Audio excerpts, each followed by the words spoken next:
네, 여러분 안녕하세요. 진주글빵지기 진주입니다. 여러분, 오랜만에 인사드리는 것 같아요. 잘 지내고 계셨죠? 작년 6월에 진주글빵 첫 문을 열고 어느새 딱 1년이 되었어요. 최근에 구독자 수도 늘고 다시금 여러분과 만나는 시간을 가져야 할 것 같아서 이렇게 오랜만에 영상으로 찾아뵈어요. 저는 요즘 브런치 작가로 활동하면서 책 보고 글 쓰는 일에 집중을 했어요. 그리고 제가 운영하는 부모 커뮤니티 모나리자 활동으로 바쁜 시간을 보내고 있었답니다. 저번 주에 모나리자에서 문 앞에서라는 그림책으로 많은 이야기를 나누었는데요. 그 이야기를 여러분과도 함께 나누고 싶어서 이렇게 영상을 찍게 되었어요. 안경미 작가님의 글과 그림인 문 앞에서라는 그림책인데요.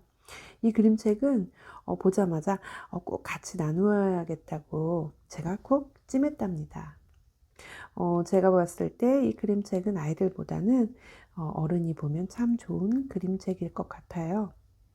문이라는 매개체를 통해 정말 다양한 접근을 할 수 있는 그림책이었고, 또 사람 성향마다 문에 대한 생각의 폭이 굉장히 깊고 다르더라고요. 특별히 새해를 맞은 1월에 딱 맞는 그림책이 아니었나 싶어요. 새해를 다짐하며 우리가 많은 계획들을 하게 되잖아요. 근데 그 계획을 실천하는 데 있어서 상징적으로 접근이 가능하고 또 살펴볼 수 있는 그림책이 아니었나 싶어요. 지금부터 이야기 시작해 볼까요? 우리가 무언가 새롭게 시작하거나 도전하는 데 있어서 목표를 먼저 세우잖아요. 여러분 새해 목표 혹시 세우셨나요? 저는 특별히 새해 목표를 세우기보다는 작년에 해왔던 것들의 연장선이 될 것 같아서 특별히 새해 목표를 세우진 않았어요. 그냥 하던 걸 쭉 열심히 하는 걸로 새해 목표를 잡았는데요. 우리가 보통 목표를 설정하는 것도 중요하긴 하지만 그간 내가 세운 목표에 대해서 혹시 뭐 실패하거나 이렇게 보정할 것이 필요하면 실패 요인을 한 번쯤 들여다볼 필요가 있는 것 같아요. 우리의 목표가 자꾸만 어그러지거나 좌절되는 건 목표가 너무 크거나 혹은 그 목표를 이루기 위한 기반이 제대로 다져지지 않아서일 경우가 있거든요. 목표를 세우기 전에 그 목표에 대한 나의 확고한 생각과 또 나에 대한 정보가 다져져야지만 그 목표치에 도달할 수 있어요. 제가 이 그림책 바탕으로 브런치에 올린 글인데 잠깐 소개해 드릴게요. 인생의 무수한 변명은 스스로를 갉아먹는 종이다. 인생에 대한 변명이 많을수록 그 인생의 마지막은 원한에 둘러싸인다.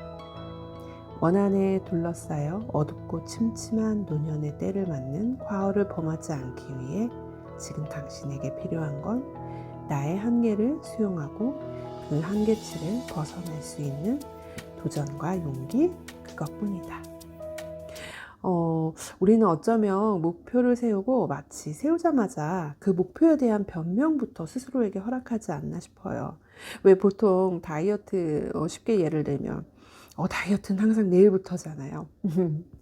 예, 목표를 이루기 위해서는 그 목표에 다가가기 위한 용기를 내야 되는데 우리는 그 용기가 자꾸 어려워요. 그래서 쉽게 가장 쉬운 선택인 핑계를 대게 되죠. 가장 스스로에게 매번 합리화를 하면서 말이죠. 어쩌면 그렇게 우리는 우리의 인생에 얻어질 것을 손에서 자꾸만 놓치게 되는 게 아닌가 싶어요.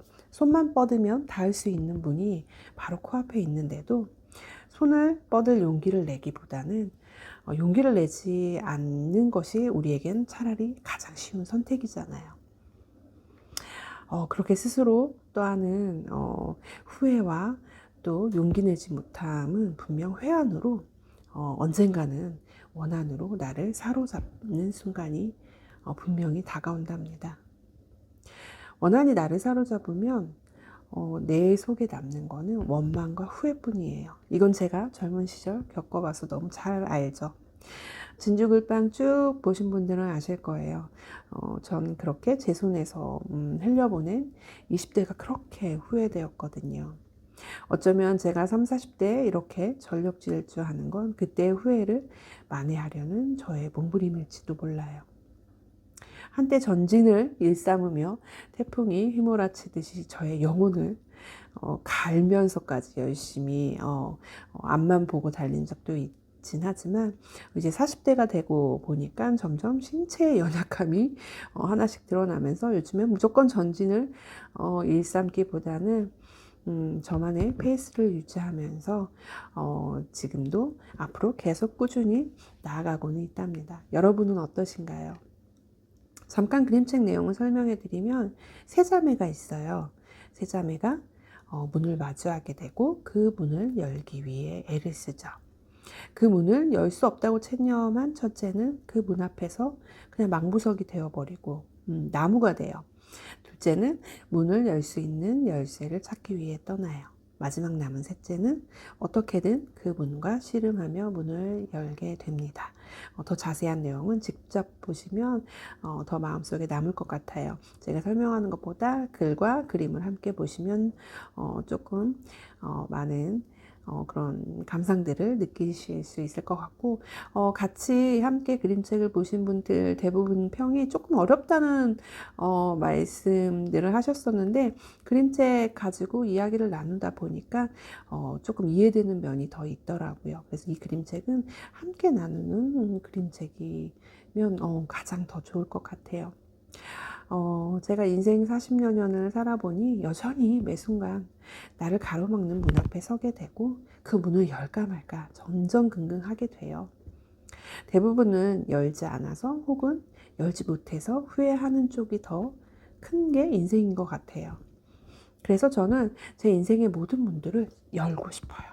제가 가진 모든 것들을 마주하고 싶거든요. 그런데 마주하기 위해서는 뭐가 필요할까요? 용기가 필요하죠. 그 용기는 스스로에게만 허락돼요. 그리고 나 스스로만이 그 용기를 낼 수 있답니다.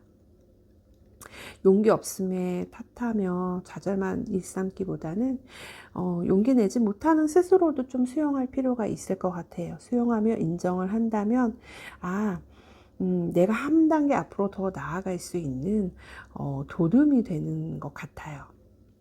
스스로를 인정할 수 있을 때 그제서야 우리는 변명을 하지 않는답니다.